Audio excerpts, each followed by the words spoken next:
پیر Kamil, writer Umera Ahmed. Service station پر گاڑی ٹھیک کرنے والے آدمی سے لے کر چائے بنانے والے لڑکے کے حلیے اور اس کمرے کی تفصیلات، انہوں نے کیا کھایا تھا، سلار اور لڑکے کے درمیان کیا گفتگو ہوئی تھی، اس نے چھوٹی چھوٹی تفصیلات اسے لکھوائی تھی۔ اس نے اپنے گھر کے پورٹ سے لے کر اپنے کمرے تک کے راستے اور اپنے کمرے کا تمام حلیہ بھی اسے نوٹ کروا دیا تھا۔ سنیا سے کہو یہ سب کچھ رٹ لے، اس نے اکمل کو آخری ہدایت دی اور فون بند کر دیا۔ فون بند کر کے وہ بیڈ پر بیٹھا، ابھی کچھ سوچ رہا تھا جب سکندر عثمان اچانک دروازہ کھول کر اس کے کمرے میں آئے۔ اس لڑکی کا کیا نام ہے؟ سنیا، سلار نے بے اختیار کہا۔ سکندر عثمان بغیر کچھ کہے کمرے سے نکل گئے۔ ان کے جانے کے بعد سلار کو اس وکیل کا خیال آیا جس کے ذریعے انہوں نے ہاشم مبین احمد سے رابطہ کیا تھا۔ اس وکیل کو ہائر کرنے والا بھی حسن ہی تھا اور سلار سکندر کے نام سے وہ وکیل بھی واقف نہیں تھا اور سلار سکندر کے نام سے وہ وکیل بھی واقف نہیں تھا۔ مگر سلار کے لیے قابل تشویش بات اس میں حسن کا انوالو ہونا تھا۔ ہاشم مبین احمد اس وکیل سے حسن اور حسن سے اس تک بہت آسانی سے پہنچ سکتے تھے۔ اس نے اگلا فون حسن کو کیا اور حسن کو سارے معاملے کی نوعیت سے آگاہ کیا۔ میں تمہیں پہلے ہی اس سب سے منع کر رہا تھا، اس نے چھوٹتے ہی سلار سے کہا۔ میں وسیم اور اس کی فیملی کو بہت اچھی طرح جانتا ہوں اور ان کے اثر و رسوخ سے بھی بخوبی واقف ہوں۔ وہ بولتا جا رہا تھا۔ سلار نے کچھ اکتاہٹ بڑے لہجے میں اسے ٹوکا۔ میں نے تمہیں فون اپنے مستقبل کا حال جاننے کے لیے نہیں کیا، میں صرف ایک خطرے سے آگاہ کرنا چاہتا ہوں۔ کس خطرے سے؟ حسن چونکا۔ تم نے جو وکیل ہائر کیا تھا وہ اس کے ذریعے تم تک اور پھر مجھ تک بآسانی پہنچ سکتے ہیں۔ سلار نے اس سے کہا۔ نہیں، وہ مجھ تک نہیں پہنچ سکتے۔ حسن نے اس کی بات پر قدرے لاپرواہی سے کہا۔ کیوں؟ کیونکہ میں نے سارا کام پہلے ہی بہت محتاط ہو کر کیا ہے۔ وہ وکیل بھی میرے اصلی نام اور پتے سے واقف نہیں ہے۔ جو اسے ایڈریس اور فون نمبر میں نے دیا تھا وہ جعلی تھا۔ سلار بے اختیار مسکرایا۔ اسے حسن سے ایسی عقل مندی اور چالاکی کی توقع رکھنی چاہیے تھی۔ وہ ہر کام بڑی صفائی سے سر انجام دینے کا ماہر تھا۔ میں صرف اس کے پاس ایک بار گیا تھا، پھر فون پر ہی رابطہ کیا اور اس ملاقات میں بھی میرا حلیہ بالکل مختلف تھا۔ میں نہیں سمجھتا کہ صرف حلیے سے ہاشم مبین احمد مجھ تک پہنچ سکتے ہیں۔ اگر وہ پہنچ گئے تو پتہ نہیں۔ اس تو کے بارے میں میں نے نہیں سوچا۔ حسن نے صاحب گوئی سے کہا۔ کیا یہ بہتر نہیں ہے کہ تم کچھ دنوں کے لیے کہیں غائب ہو جاؤ اور یوں ظاہر کرو کہ جیسے تمہاری یہ غیر موجودگی کچھ ضروری کاموں کے لیے تھی؟ سلار نے اسے مشورہ دیا۔ اس سے بہتر مشورہ بھی میرے پاس ہے۔ میں اس وکیل کو کچھ روپے پہنچا کر یہ ہدایت دے دیتا ہوں کہ ہاشم مبین یا پولیس کے پہنچنے پر وہ انہیں میرا غلط حلیہ بتا دے۔ کم از کم اس طرح فوری طور پر میں کسی پریشانی کا شکار نہیں ہوں گا۔ ان ہی دنوں میں ویسے بھی چند ہفتوں کے لیے انگلینڈ جا رہا ہوں، حسن نے بتایا۔ پولیس اگر پہنچ بھی گئی تو تب بھی میں ان کی پہنچ سے بہت دور ہوں گا، مگر مجھے یہ یقین نہیں ہے کہ وہ مجھ تک پہنچ سکیں گے، اس لیے تم اطمینان رکھو۔ اگر تم واقعی اتنے بے فکر اور مطمئن ہو تو ٹھیک ہے، ہو سکتا ہے وہ تم تک نہ ہی آئیں، مگر میں نے پھر بھی سوچا ہے کہ میں تمہیں بتا دوں۔ سلار نے فون بند کرتے ہوئے اس سے کہا۔ ویسے تم اس لڑکی کو اب لاہور میں کہاں چھوڑ کر آئے ہو؟ لاہور کی ایک سڑک پر چھوڑ آیا ہوں، اس کے علاوہ اور کہاں چھوڑ سکتا تھا؟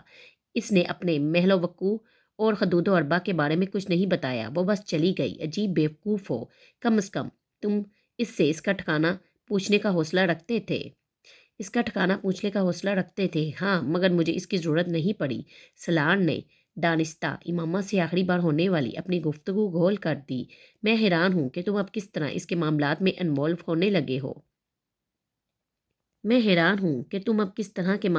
انوالو ہونے لگے ہو۔ اپنے ٹائپ کی لڑکیوں کے ساتھ انوالو ہونا دوسری بات ہے، مگر وسیم کی بہن جیسی لڑکیوں کے ساتھ انوالو ہو جانا، تمہارا ٹیسٹ بھی دن بدن گرتا جا رہا ہے۔ میں انوالو ہوا ہوں، تم واقعی عقل سے پیدل ہو اور ورنہ کم از کم اس طرح کی بات مجھ سے نہ کرتے۔ ایڈونچر اور انوالومنٹ میں زمین و آسمان کا فرق ہوتا ہے حسن صاحب، سلار نے طنزیہ لہجے میں کہا، اور آپ نے یہ فاصلہ ایک ہی چھلانگ میں طے کر لیا ہے سلار صاحب۔ حسن نے بھی اسی کے انداز میں جواب دیا۔ تمہارا دماغ خراب ہے اور کچھ نہیں، اور تمہارا دماغ مجھ سے زیادہ خراب ہے، ورنہ اس طرح کی حماقت کو ایڈونچر کبھی نہ کہتے۔ حسن بھی قدرے جلایا ہوا تھا۔ اور اگر تم نے میری مدد کی ہے تو اس کا یہ مطلب نہیں ہے کہ تمہارے منہ میں جو آئے تم کہتے جاؤ۔ سلار کو اس کی بات پر اچانک غصہ آ گیا۔ ابھی میں نے تمہیں کچھ بھی نہیں کہا ہے، تم کس بات کی طرف اشارہ کر رہے ہو؟ یہ ٹیسٹ والی بات کی طرف یا دماغ خراب ہونے والی بات کی طرف؟ حسن نے اسی انداز میں اس کے غصے سے متاثر ہوئے بغیر پوچھا۔ اچھا اب منہ بند کرو، فضول بحث مت کرو، اس وقت ان تمام باتوں کو کرنے کا مطلب گڑے مردے اکھاڑنا ہے۔ حسن اب سنجیدہ تھا۔ فرض کرو پولیس کی صورت کسی صورت ہم تک پہنچ جاتی ہے اور پھر وہ امامہ کا اتا پتہ جاننے کی کوشش کرتے ہیں تو ہم کیا بتائیں گے؟ اور میں نہیں سمجھتا کہ وہ کبھی بھی اس بات پر یقین کریں گے کہ امامہ کے بارے میں تمہیں کچھ پتہ نہیں ہے۔ اس وقت تم کیا کرو گے؟ کچھ بھی نہیں کروں گا، میں ان سے بھی وہی کہوں گا جو میں تم سے کہہ رہا ہوں، اس نے بلند آواز میں کہا۔ او ہاں، اور سارا مسئلہ تمہارے اس بیان سے ہی شروع ہوگا۔ میں امامہ کے بارے میں نہیں جانتا، حسن نے اس کا جملہ دہرایا۔ تمہیں اچھی طرح اندازہ ہونا چاہیے کہ وہ ہر قیمت پر امامہ تک پہنچنا چاہیں گے۔ یہ بہت بات کی بات ہے، میں امکانات اور ممکنات پر غور کر کے پریشان نہیں ہوتا۔ جب وقت آئے گا دیکھا جائے گا، سلار نے لاپرواہی سے کہا۔ تم سے مجھے صرف یہ مدد چاہیے کہ تم سارے معاملے کو راز ہی رکھو اور پولیس کے ہتھے نہ لگو۔ تمہارے کہے بغیر بھی میں یہی کرتا۔ ویسے بھی میں اگر پکڑا گیا تو وسیم کو منہ دکھانے کے قابل نہیں رہوں گا۔ اس بار تم نے مجھے واقعی بڑی امبیرسنگ صورتحال سے دوچار کیا ہے۔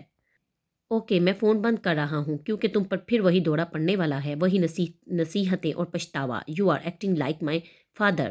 سلار نے کھٹاک سے فون بند کر دیا۔ اس کا ذہن پچھلی رات کے بارے میں سوچ رہا تھا اور اس کے ماتھے کی تیوریاں اور بل بہت نمایاں تھے۔ میں کبھی سوچ بھی نہیں سکتا تھا کہ یہ اس حد تک گر جائے گا۔ ریڈ لائٹ ایریا مائی فٹ۔ کبھی میرے خاندان کی پچھلی 7 نسلوں سے بھی کوئی وہاں نہیں گیا، اور یہ لڑکا کیا ہے جو میں نے اسے نہیں دیا؟ کیا ہے جس کی کمی رہنے دی؟ اور اسے دیکھو، کبھی یہ خودکشی کی کوشش کرتا پھرتا ہے اور کبھی ریڈ لائٹ ایریا۔ میرے اللہ، آخر کس حد تک جائے گا یہ؟ سکندر عثمان نے اپنا سر دونوں ہاتھوں سے تھام لیا۔ مجھے تو گھر کے ملازموں پر بھی بہت زیادہ اعتراض ہے۔ آخر کیوں اس لڑکی کو انہوں نے اندر آنے دیا؟ گھر کے معاملات پر نظر رکھنی چاہیے تھی انہیں۔ طیبہ نے بات کا موضوع بدلتے ہوئے کہا، گھر کے معاملات اور مالک کے معاملات پر نظر رکھنے میں زمین و آسمان کا فرق ہوتا ہے۔ یہاں معاملہ گھر کا نہیں تھا، مالک کا تھا، سکندر نے طنزیہ لہجے میں کہا۔ اور پھر اس میں سے کسی نے بھی کسی لڑکی کو یہاں آتے نہیں دیکھا، وہ کہتا ہے وہ اسے اسی دن لایا تھا۔ چوکیدار کا کہنا ہے کہ ایسا نہیں ہوا، اس نے اس کے ساتھ کسی لڑکی کو آتے نہیں دیکھا۔ ہاں، جاتے ضرور دیکھا ہے، ملازموں کا بھی یہی کہنا ہے۔ انہوں نے تو نہ کسی لڑکی کو آتے دیکھا ہے نہ ہی جاتے دیکھا ہے، سکندر نے کہا۔ اس کا مطلب ہے کہ وہ یقیناً اس لڑکی کو اچھی طرح چھپا کر لایا ہوگا۔ شیطانی دماغ ہے اس کا، یہ تو تم جانتی ہو۔ تم صرف یہ دعا کرو کہ یہ سارا معاملہ ختم ہو جائے، ہاشم مبین کی بیٹی مل جائے اور ہماری جان چھوٹ جائے تاکہ ہم اس کے بارے میں کچھ سوچیں۔ سکندر عثمان نے کہا، میری تو سمجھ میں نہیں آتا کہ آخر مجھ سے ایسی کون سی غلطی ہو گئی ہے جس کی مجھے یہ سزا مل رہی ہے۔ میری تو سمجھ میں نہیں آتا کہ میں کیا کروں۔ وہ بے حد بے بس نظر آ رہے تھے۔ وہ اگلے روز صبح معمول کے مطابق اٹھا اور کالج جانے کے لیے تیار ہونے لگا۔ ناشتہ کرنے کے لیے وہ ڈائننگ ٹیبل پر آیا تو اس نے خلاف معمول وہاں سکندر عثمان کو موجود پایا۔ وہ عام طور پر اس وقت ناشتہ نہیں کیا کرتے تھے، ذرا دیر سے فیکٹری جایا کرتے تھے۔ سلار کو اس وقت انہیں وہاں موجود پا کر کچھ حیرت ہوئی، مگر ان کے ستے ہوئے چہرے اور سرخ آنکھوں سے اندازہ ہو رہا تھا کہ شاید وہ ساری رات نہیں سو سکے۔ سلار کو صبح صبح باہر نکلنے کے لیے تیار دیکھ کر انہوں نے قدرے درشتگی سے اس سے کہا، تم کہاں جا رہے ہو؟ کالج۔ دماغ ٹھیک ہے تمہارا؟ میرے گلے میں یہ مصیبت ڈال کر تم خود کالج جا رہے ہو؟ جب تک یہ معاملہ ختم نہیں ہو جاتا تم کہیں نہیں جاؤ گے۔ تمہیں پتہ ہے کہ تم کتنے خطرے میں ہو؟ کیسا خطرہ؟ میں نہیں چاہتا ہاشم مبین تمہیں کوئی نقصان پہنچائے، اس لیے فی الحال تمہارے لیے یہی بہتر ہے کہ تم گھر پر رہو۔ سکندر عثمان نے دو ٹوک لہجے میں کہا، اس کی بیٹی مل جائے گی پھر تم دوبارہ کالج جانا شروع کر دینا۔ اگر اس کی بیٹی 1 سال نہیں ملے گی تو کیا میں 1 سال تک اندر بیٹھا رہوں گا؟ آپ نے اسے میرے بیان کے بارے میں بتایا نہیں ہے؟ سلار نے قدرے تیز لہجے میں کہا، میں اسے بتا چکا ہوں۔ سنیا نے بھی تمہاری بات کی تصدیق کر دی تھی۔ ان کے لہجے میں سنیا کا نام لیتے ہوئے تلخی تھی۔ مگر ہاشم مبین ابھی بھی مصر ہے کہ اس کی بیٹی کو تم نے ہی اغوا کیا ہوا ہے۔ تو میں کیا کروں؟ اسے یقین نہیں آتا تو نہ آئے، مجھے کیا فرق پڑتا ہے؟ سلار نے لاپرواہی سے کہتے ہوئے ناشتے کی طرف ہاتھ بڑھایا۔ تمہیں فرق نہیں پڑتا، مجھے فرق پڑتا ہے۔ تم ہاشم مبین احمد کو نہیں جانتے، وہ کتنے اثر و رسوخ والا آدمی ہے اور کس حد تک جا سکتا ہے، اس کا اندازہ صرف مجھے ہے۔ میں نہیں چاہتا کہ وہ تمہیں کوئی نقصان پہنچائے، اس لیے ابھی تم گھر پر ہی رہو۔ سکندر عثمان نے اس بار کچھ نرم لہجے میں کہا۔ شاید انہیں اندازہ ہو گیا تھا کہ ان کی سختی کا کوئی اثر نہیں ہوگا، وہ ان کی بات نہیں مانے گا۔ پاپا پلیز، میری اسٹڈیز کا خرچ ہوگا، سوری میں گھر پر نہیں بیٹھ سکتا۔ سلار سکندر عثمان کے لہجے کی نرمی سے متاثر نہیں ہوا تھا۔ تمہارا خرچ ہوتا ہے یا نہیں مجھے اس سے کوئی دلچسپی نہیں، میں صرف تمہیں گھر پر چاہتا ہوں، سمجھے تم؟ اس بار انہوں نے اچانک بڑک کر بلند آواز میں اس سے کہا، کم از کم آج مجھے جانے دیں، آج مجھے بہت سے ضروری کام نپٹانے ہیں۔ سلار ایک دم ان کے غصے پر کچھ پزل ہوا۔ تم وہ کام ڈرائیور کو بتا دو، وہ کر دے گا، یا پھر کسی دوست سے فون پر بات کر لو، سکندر نے حتمی انداز میں کہا۔ مگر پاپا آپ مجھے اس طرح۔ سکندر عثمان نے اس کی بات نہیں سنی۔ وہ ڈائننگ روم سے نکل رہے تھے۔ وہ کچھ دیر بلند آواز میں بڑبڑاتا پھر تنگ آ کر خاموش ہو گیا۔ وہ جانتا تھا کہ اسکندر عثمان اسے باہر نہیں نکلنے دیں گے، مگر اسے اس بات کی توقع نہیں تھی۔ اس کا خیال تھا کہ سنیا کو سامنے لانے پر اس کی اپنی فیملی کے ساتھ ہاشم مبین بھی مطمئن ہو جائیں گے اور کم از کم یہ مصیبت اس کے کندھوں سے اتر جائے گی۔ مگر اس کے لیے اسکندر عثمان کا یہ انکشاف حیران کن تھا کہ ہاشم مبین نے ابھی بھی اس کے بیان پر یقین نہیں کیا تھا۔ سلار وہاں بیٹھا ناشتہ کرتے ہوئے کچھ دیر ان تمام معاملات کے بارے میں سوچتا رہا۔ کالج نہ جانے کا مطلب گھر میں بند ہو جانا تھا اور وہ گھر میں بند نہیں ہونا چاہتا تھا۔ اس کا موڈ یکدم آف ہو گیا۔ ناشتہ کرتے کرتے اس نے اسے ادھورا چھوڑ دیا اور اپنے کمرے کی طرف چل دیا۔ اسکندر صاحب، میں آپ سے ایک بات کرنا چاہتی ہوں۔ وہ لاؤنج میں بیٹھے ہوئے تھے جب ملازمہ کچھ چچکتے ہوئے ان کے پاس آئی۔ ہاں کہو، پیسوں کی ضرورت ہے، اسکندر عثمان نے اخبار پڑھتے ہوئے کہا، اور اس معاملے میں وہ کافی فراخ دل تھے۔ نہیں صاحب جی، ایسی کوئی بات نہیں ہے، میں کچھ اور کہنا چاہتی ہوں آپ سے، بولو۔ وہ خنوس اخبار میں منہمک تھے۔ ملازمہ کچھ پریشان ہونے لگی۔ ناصرہ نے بہت سوچ سمجھ کر سلار اور امامہ کے بارے میں اسکندر عثمان کو بتانے کا فیصلہ کیا تھا، کیونکہ اسے یہ سب کچھ اب بہت پریشان کن نظر آ رہا تھا۔ وہ نہیں چاہتی تھی کہ جلد یا بدیر یہ پتہ چل جائے کہ ان دونوں کے درمیان رابطے کا ذریعہ وہ تھی، اور پھر اسے اور اس کے پورے خاندان کو پولیس کا سامنا کرنا پڑے۔ اسی لیے اپنے شوہر سے مشورے کے بعد اس نے اسکندر عثمان کو سب کچھ بتانے کا فیصلہ کر لیا تھا، تاکہ کم از کم وہ دونوں گھرانوں میں سے کسی ایک کی ہمدردی کو اپنے ساتھ رکھے۔ چپ کیوں ہوں، بولو۔ اسکندر عثمان نے اسے خاموش پا کر ایک بار پھر اس سے کہا۔ ان کی نظریں ابھی بھی اخبار پر جمی ہوئی تھی۔ اسکندر صاحب، میں آپ کو سلار کے بارے میں کچھ بتانا چاہتی ہوں، ناصرہ نے بالآخر ایک طویل توقف کے بعد کہا۔ اسکندر عثمان نے بے اختیار اخبار اپنے چہرے کے سامنے سے ہٹا کر اسے دیکھا۔ سلار کے بارے میں کیا کہنا چاہتی ہو؟ انہوں نے اخبار کو سامنے سینٹر ٹیبل پر پھینکتے ہوئے بہت سنجیدگی سے کہا۔ سلار صاحب اور امامہ بی بی کے بارے میں کچھ باتیں بتانا چاہتی ہوں۔ اسکندر عثمان کا دل بے اختیار اچھل کر حلق میں آ گیا۔ کیا؟ بہت دن پہلے ایک دن سلار صاحب نے مجھ سے کہا تھا کہ میں ان کا موبائل اپنی بیٹی کے ہاتھ امامہ بی بی کو پہنچا دوں۔ اسکندر عثمان کو لگا وہ دوبارہ کبھی ہل نہیں سکیں گے، تو ہاشم مبین احمد کا خیال اور اصرار ٹھیک تھا۔ ان کے بدترین قیاس اور اندازے درست تھے۔ پھر انہیں اپنی آواز کسی کھائی سے آتی لگی۔ میں نے انکار کر دیا کہ یہ کام میں نہیں کر سکتی، مگر انہوں نے مجھے دھمکایا۔ انہوں نے کہا کہ وہ مجھے گھر سے نکال دیں گے، جس پر مجبوراً مجھے وہ موبائل امامہ بی بی تک پہنچانے کے لیے جانا پڑا۔ اپنی پوزیشن کو محفوظ رکھنے کے لیے ناصرہ نے اپنے بیان میں جھوٹ کی آمیزش شامل کرتے ہوئے کہا۔ پھر اس کے کچھ دن بعد ایک دن سلار صاحب نے کہا کہ میں کچھ کاغذات امامہ بی بی تک پہنچاؤں اور پھر اسی وقت ان کاغذات کو واپس لے آؤں۔ میں نے اپنی بیٹی کے ذریعے وہ کاغذات بھی امامہ بی بی کے پاس پہنچا کر واپس منگوا لیے اور سلار صاحب کو دے دیے۔